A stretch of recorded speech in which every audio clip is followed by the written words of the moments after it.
Hello and welcome to the Wealthy Entrepreneur Podcast. I'm your host, Elizabeth Mary Hancock, the Wealthy Entrepreneur Coach, and I'm here to help you get more clients, charge your worth, and feel fabulous about it. I hope you enjoy this episode.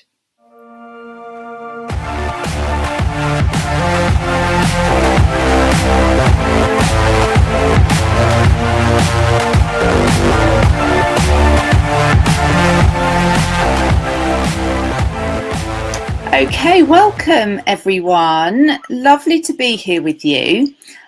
We apologise for any technical difficulties. Not for any, because there's been a lot. So that's why we're coming to you a little bit late. So we apologise for that. I've never had a problem with this system Be Live before. It's never let me down. It's been fabulous. So we just hope that it's going to be okay for you. We're going old school. I've got Sara verbally on the phone and on the screen. Luckily, she wasn't on the screen before, but I could hear her, and now she's on the screen, but we can't hear her. So we're hoping that it's all right for you. So we need your reactions and your comments to let us know that it is. Do that. So I'm just going to actually make a comment here in case anyone comes in.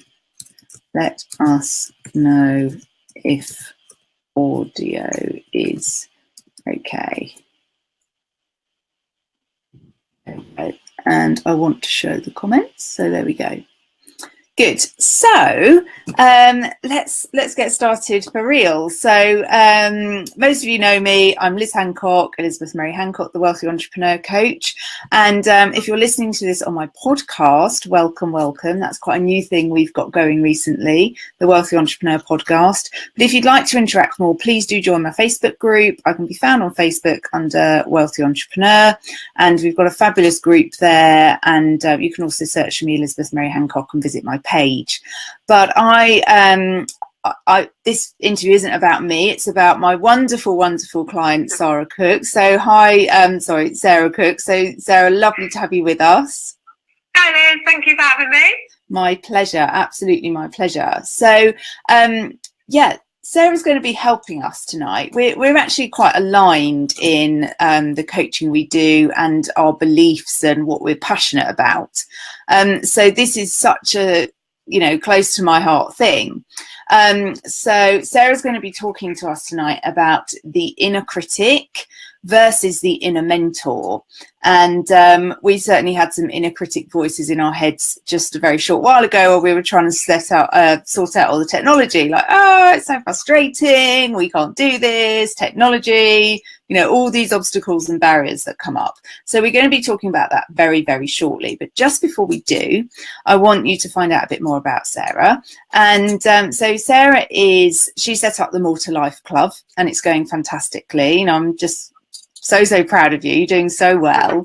But you're also a teacher by trade, aren't you? So tell us, and we'll talk a bit more about that in a little while, but tell us a bit more about the More to Life Club. Well, I set up the More to Life Club really because my aim was to help women who feel like there must be more to life realise that there actually is. So to help people feel more confident, have more fun, and live the life that they've always wanted. Wonderful. So as I go through of starting my business and building it with your guidance and wonderful help, Liz, I feel like I meet more and more women who lack that confidence to move forward towards a dream or a goal, whether that's something that they want to change in their life or setting up a business, whatever it might be. The More to Life Club aims to help women with those kind of things, really. Fantastic. I love it.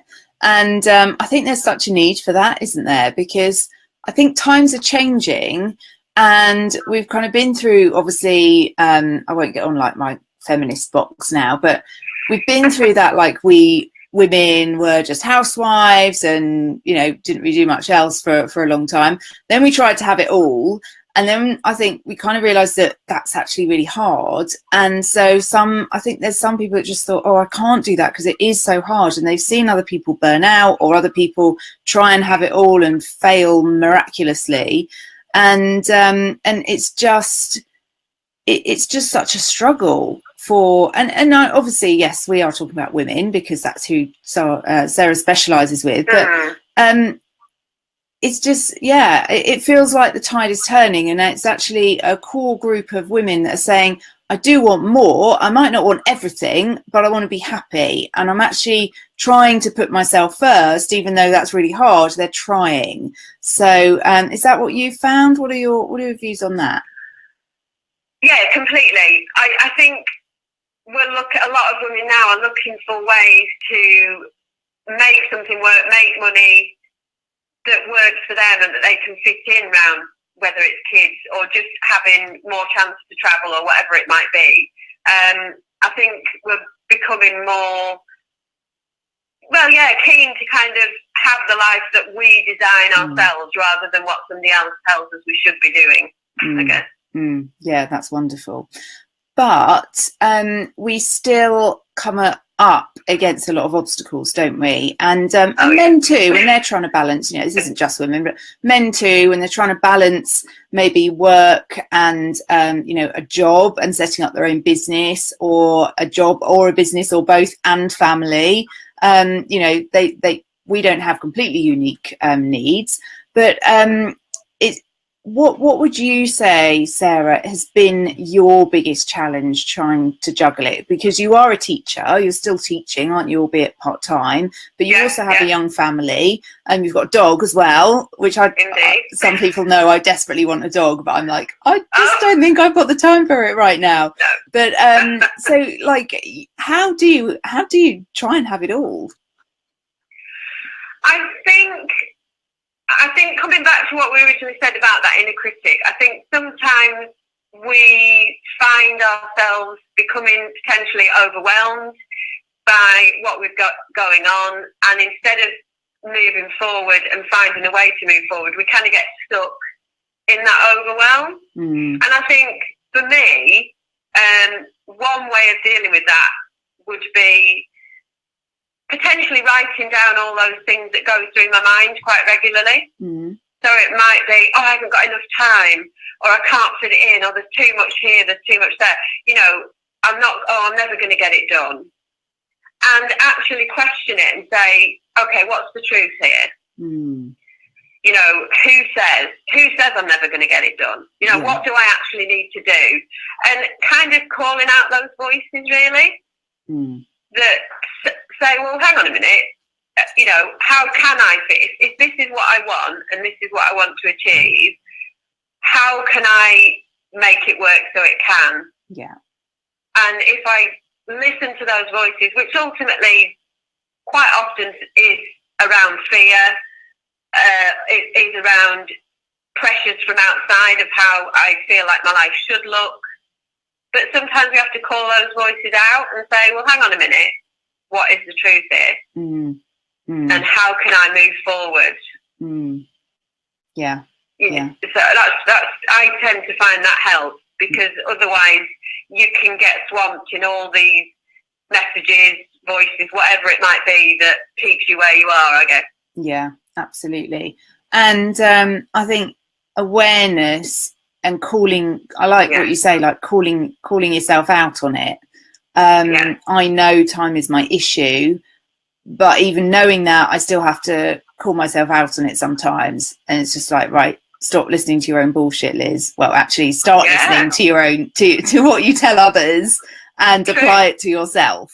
Well, we're very good at offering advice and seeing what other people need to do, and somehow find that very hard to apply it to ourselves. Yeah, I think that's why I love being a coach, because those excuses, therefore, one of the reasons, not the only reason, obviously, but the excuses only go so far, because sooner or later you can't keep doing that if you're telling other people to, and coaching other people around it.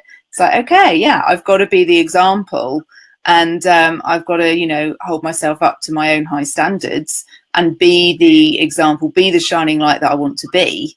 I'm very honest about the struggles I have and the mistakes I make in my business, because I think that's part of me. It makes me authentic, and I'm just a very honest person.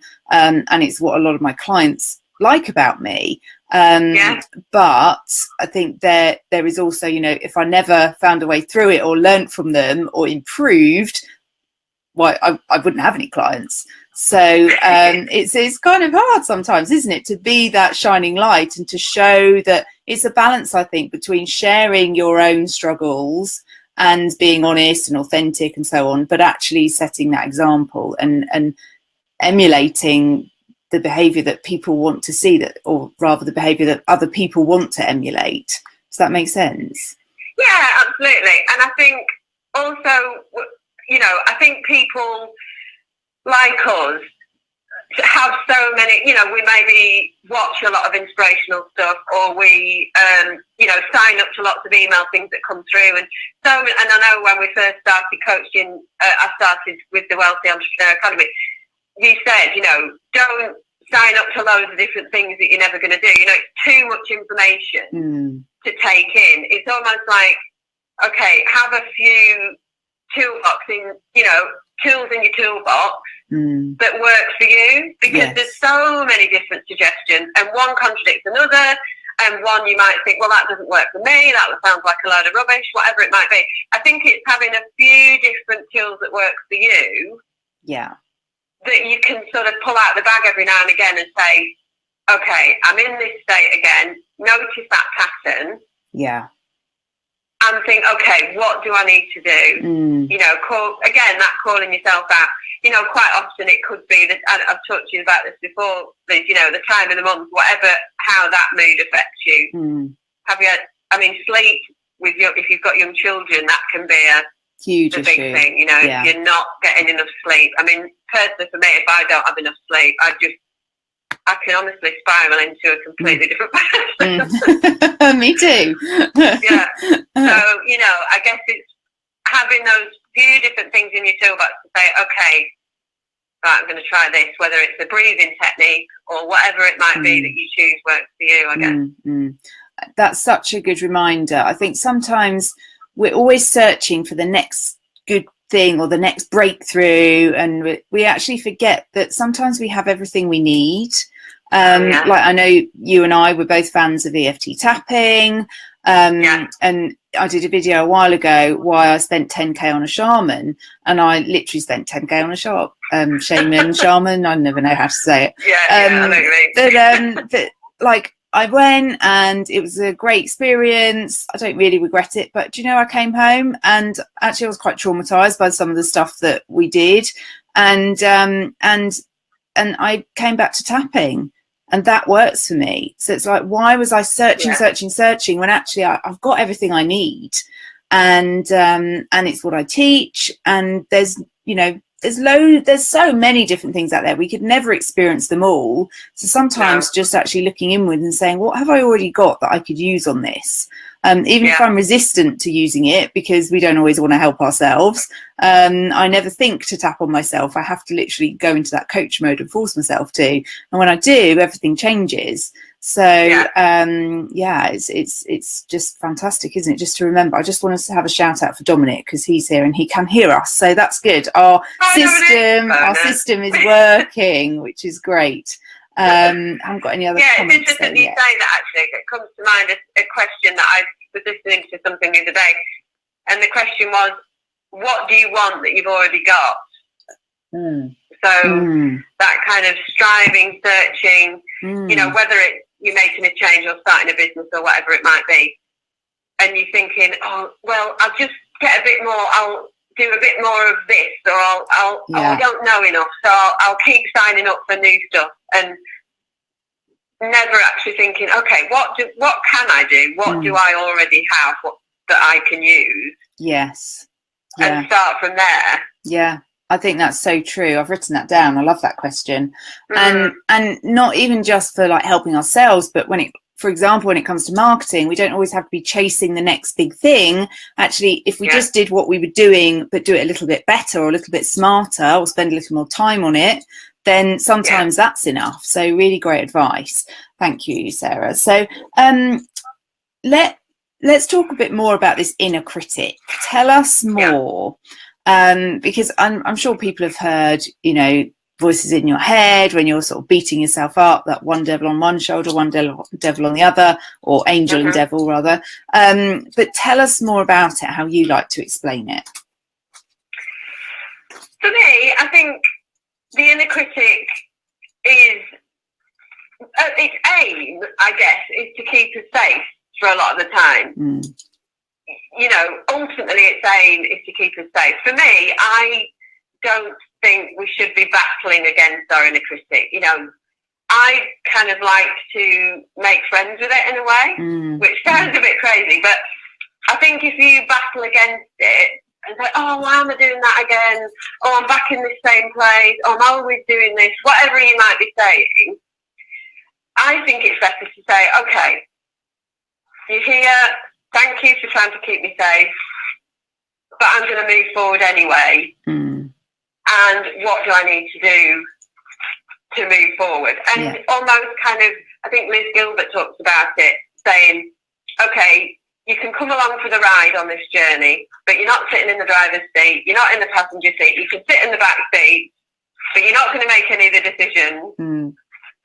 And we can move forward, you know, acknowledging that it's there, and it will probably come up every now and again, but just again, having that awareness to say, okay, what's going on here? What do I need to look at? What do I need to work at? And whether that's through with a coach or writing things down, however you might choose to do it. But I think ultimately its aim is to try and keep us safe. And it's often voices that things we've heard growing up. It could be things that we've seen and, you know, on telly, whatever it might, you know, it could be a bad experience that keeps replaying for you. Yeah. And I guess if it keeps coming back, it needs to be looked at and questioned. Yeah. So what we always say, like there's some deeper work that needs to be done, whether that's tapping maybe, or, you know, whatever it is. So it sounds like kind of what you're saying is not to ignore it, to acknowledge it and basically thank it because it is trying to keep you safe, but not let it rule over you. You've got to show it who is boss. Yeah, indeed. And if you want to make a change or do something different than you always, you know, I think the saying is, if you always do what you've always done, you'll always get what you've always got. Yeah. So you've got to make some changes, whatever that might be. Absolutely. And I think as well, what's important for people to understand, and I hope now the message is getting out there, but people at that appear at least to be at the top of their game, they still have these doubts and they still have these worries. And I think, you know, when we see Tony Robbins at, you know, UPW, Unleash the Power Within, and he's there, he's like this amazing being. I don't even know if he's human because he's so phenomenal.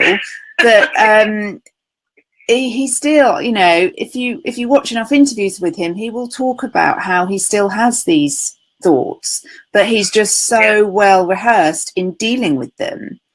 And Dominic, I'm sure you probably have a view on this, but it's kind of just reassuring yourself that it's normal to have doubts and to have worries and to, you know, end up sabotaging yourself. That is quite sort of normal.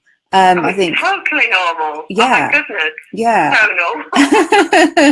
and you will feel more overwhelmed sometimes than others. Absolutely. You know, one week you might be feeling like you could tackle, you know, the world and take on Mount Everest, and the next week you're like, I just want to curl off and avoid everybody. Yeah. Yeah. You know? It comes at us in different ways as well. Sneaky. It is, yeah, very much so. So how do we, Sarah, tell us, how do we utilize this inner mentor we've got? Is that inner mentor, like for me, I usually call it like the higher self or the wise version of me. And I often think of my gran, who I believe is my guardian angel, who's kind of like sometimes just hovering above or comes in when I need her, and just to kind of like guide me with her wise but quite wacky and fun, and like my gran never took any shit. She was always get stuff done. very, very brave lady, and I kind of view it as like that connection that I have with her. I'm getting quite spiritual here. I didn't mean to, but it feels part of that, like, and that her wisdom, I've got it inside me too. Is that similar to what you would describe as the inner mentor? Yeah, I mean, you might have somebody like that you've been lucky enough to have in your life, who you can picture or you can imagine, well, what would they say? But you can even, there's even something you can do where you think of yourself, for example. So think of yourself in 20 years' time and what you want to achieve, and imagine that you're that person in 20 years' time and you've achieved a lot of what you want to achieve. And you almost look to that person and say, well, what would they do? What would they say in this situation? So it's almost like tuning into your, an older version of yourself who achieved and got to where you want to get to, and much, much more. Yeah. And you can go on that little journey. I mean, there's sort of guided, you can do like a visualization on it. You know, there's more things you can do. But on a simplified scale, you know, you can even do that. You connect him with your older, wiser self in a way. Because my belief in coaching and how I coach is that we actually have all those answers inside of us. You know, we know what we need to do. We know the advice that we need to take. You know, as far as having the building blocks for your business and knowing what to do, those kind of things, that's why people come to people like you, Liz, obviously, to know what those building blocks are. But as far as ultimately in our heart of hearts, I think we know what we want to do and what we should do. But we just need to take a few moments to check in. To say, okay, what would that version of me say to me now? And it might just be, you need a hug. You need some kindness. You need some time out. You need whatever, you know. But it might be, right, get off your backside and do those things you said you were going to do and see what happens. You know, it might be a bit of straight talking you need. Yeah, fab. I love it. Great.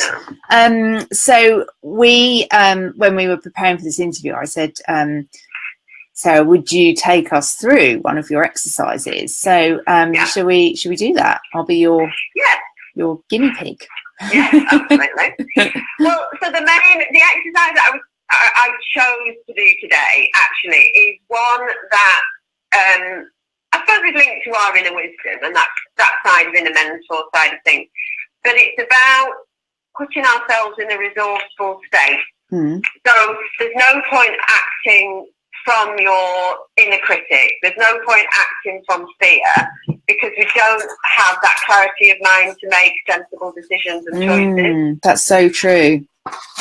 So when we talk about being grateful for things, for example, the more you are grateful for things around you, the more you look around that you're thankful for, the more clarity of mind you have, and you're not filling your mind with all that nonsense we tell ourselves day to day. Yeah.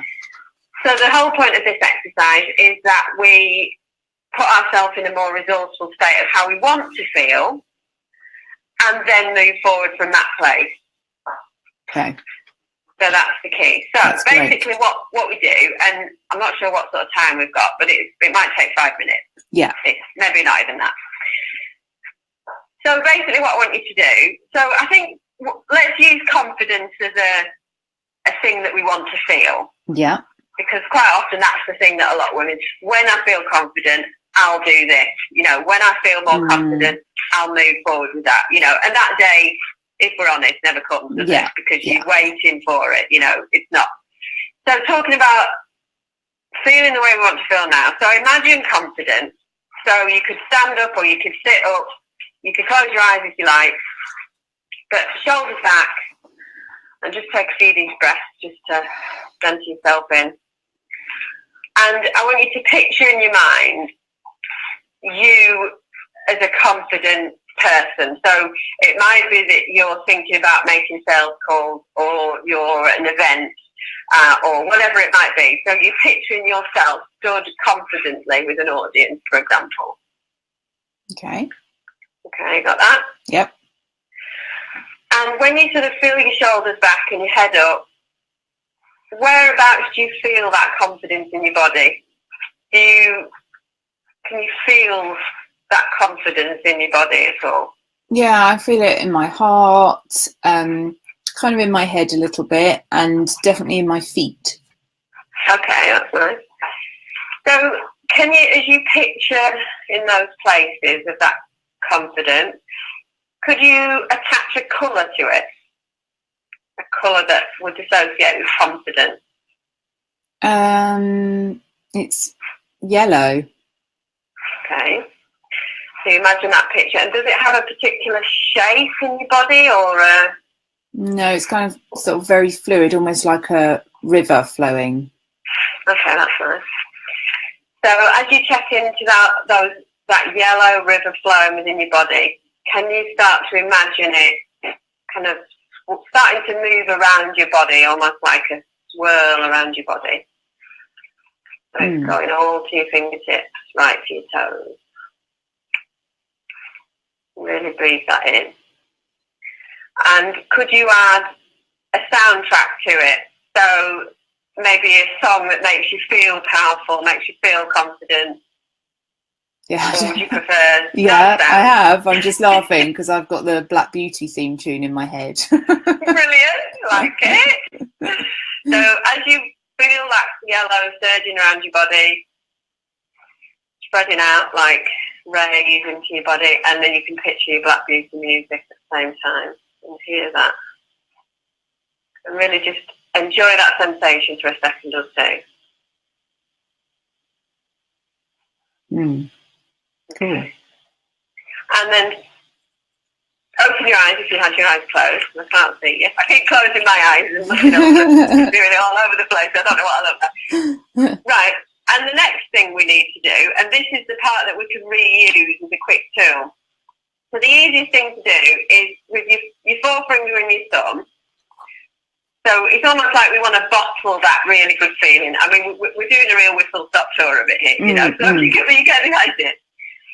So then we want to bottle it, really, because we want to be able to become that confident, sort of resourceful state when we need it, kind of like in our back pocket. Yeah. So the idea is, you close your eyes again, you really build up that state of confidence. Imagine that yellow river flowing through your body, your Black Beauty music playing.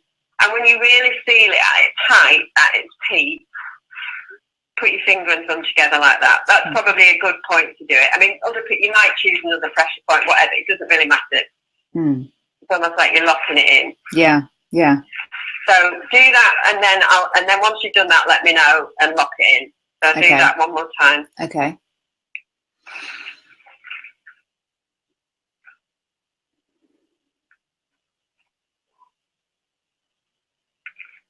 Okay.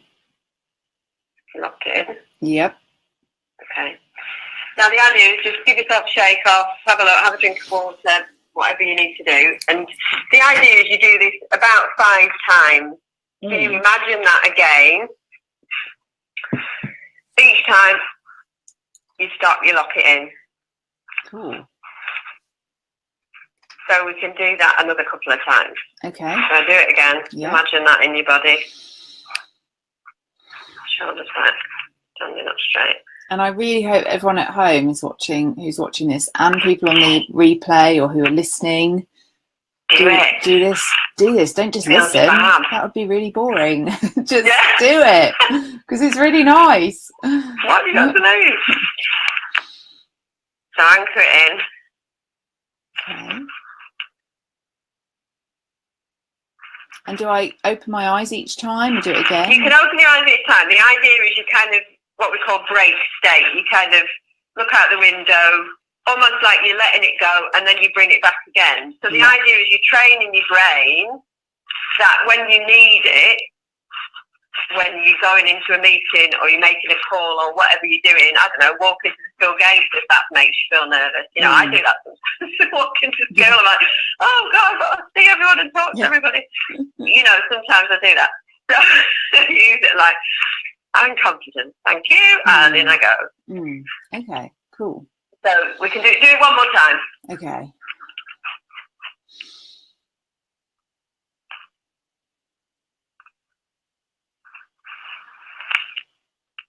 doing it, by the way, for those that can see. I'm imagining. Yeah, that is, yeah. Takes you back there quite quickly, doesn't it? Yeah. So how do your level of confidence, sort of that feeling of confidence and that level of confidence, how does it feel? I feel very calm and just like very sort of matter of fact about what it was I was slightly, was a bit worried off about and have been putting off. So, I feel calm about it now and just like, I need to do it. I'm just going to do it. Why am I, there's no excuse. Just, in a kind way, not in a, beating myself up way. Like, there's no excuse. No. You should do it. Just like, there's no reason not to do it. Just do it. Because it's going to lead to what you want to achieve. So it would be silly not to. Yeah. So just one more time before, so you don't have to necessarily, so now it's kind of a test one. Okay. So now we've had a chat about something else, we talked about it a little bit. Yeah. Do it again when you touch your forefinger together and see if you can feel it sort of brings back the thoughts of those feelings. Yeah. Okay. So touch your fingers together or let it in first. So that's your point. Okay. That triggers the brain to think, right, confidence. Yeah, I can see that. So just before you're stepping on a stage or doing a sales call, that would be immensely helpful. Anything, like you say, anything that makes you feel nervous. An awkward phone call, a difficult mother, a million things. That's amazing. Yeah. Absolutely. And if you put a soundtrack to it, you can download the soundtrack. You can even play it to yourself in the kitchen, as you leave the house or whatever. Yeah. I'll have to get the Black Beauty music in my car. It's funny what different people come up with. What music says power and strength, and confidence. Yeah. I think it's also telling me I must go horse riding again. It's a little message for you. Yeah, I think it was, definitely. Wow, that's amazing. Thank you. That's just thank you. Yeah, I can see how that would really, really help. And I've heard about anchoring before, and I've never kind of really practiced that. So how wonderful! I've got another tool in my toolbox. Thank you, my dear. Well, and that's the thing. And obviously, in a session that you would do it, you obviously go through a lot more of the visualization, and you build it up a lot more. Obviously, that was just a very quick, and you can do it. You can do it with so many different things. So it's a really useful tool. So again, just having those couple of tools, whether you write down what you're saying to yourself and question it, what's the truth here?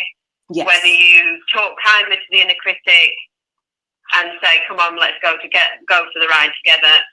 Use the anchoring, whatever you might do. Yeah. Again, that's just a couple of tools to move forward to. Yes. Yeah. Fabulous. Great.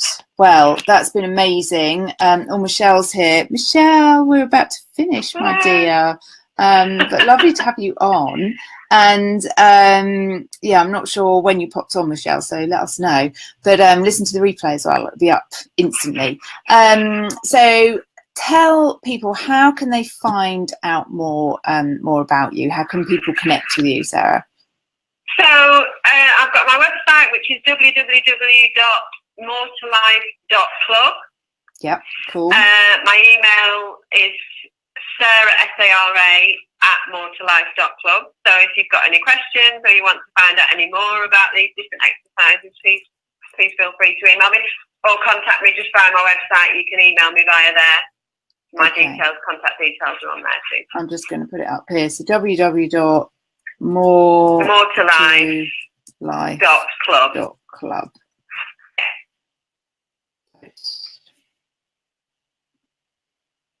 Moretolife.club.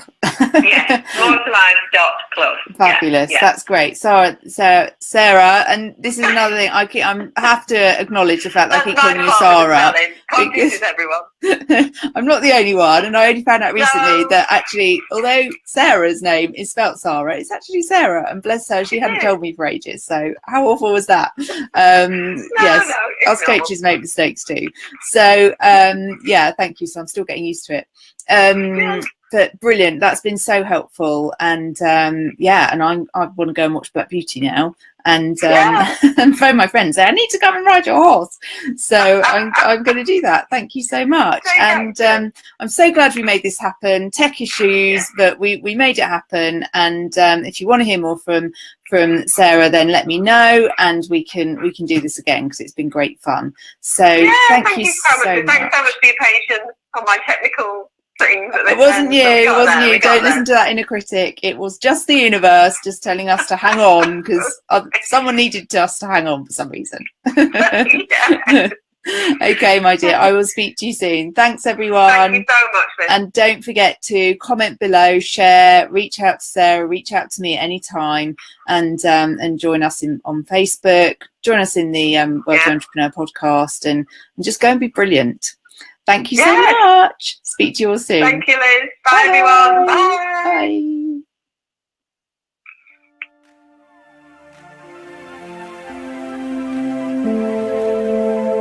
Did you enjoy this episode? Let me know by commenting below, or you can email me at any time, liz@elizabethmaryhancock.com. I'm your Wealthy Entrepreneur Coach, and I look forward to continuing to serve you.